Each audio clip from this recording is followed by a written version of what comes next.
An important figure in our nation's history preserves his legacy at Augusta's historically black college. His name, Alfred C. Anderson, better known as Chief Anderson, the father of African American aviation. My grandfather, C. Alfred Chief Anderson, was the first African American to receive a transport pilot's license in the United States.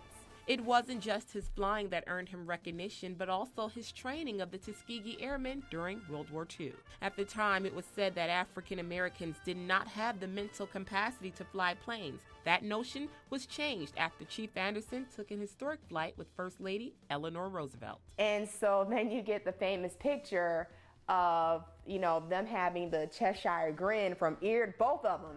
I mean, it's all you see is teeth. And so within several weeks of that plane ride, they got word back from the White House that yes, they will be using these gentlemen at Tuskegee, that the president's wife met to join the war effort. First time in history.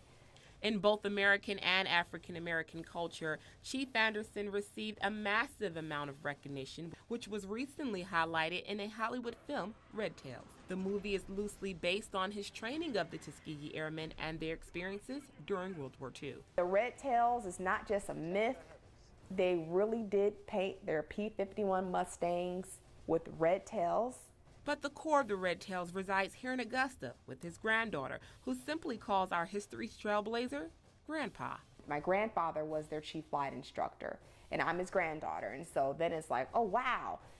And little did we know, part of his legacy is stored right here in the library on the Payne College campus.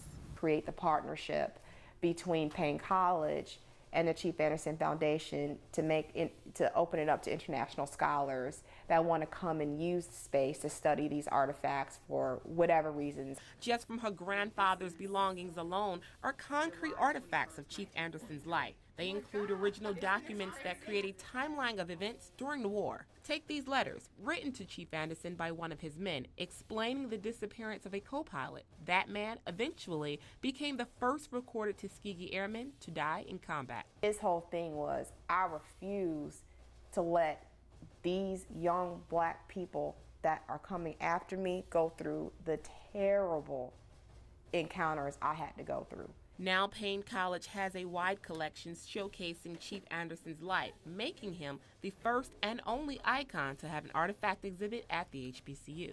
And the list of documents is extensive. In fact, Payne College is housing Chief Anderson's private pilot examiner certificate, which allows him to train the airmen. This dates back to 1946. Christina is founder of the Alfred Anderson Foundation, where her grandfather was inducted into the National Aviation Hall of Fame last September. There, she accepted the Congressional Gold Medal on her grandfather's behalf, presented by Guyon Bluford, America's first black astronaut. It is the highest award in the United States of America that an aviator can receive. Christina said she'll continue to share her grandfather's legacy so true stories can live on. Once they die, all we're going to have is the legacy left. A soaring permanent tribute at Payne College for a man who soared into the history books. Reporting in Augusta, Shanine Quarles, NBC 26 News.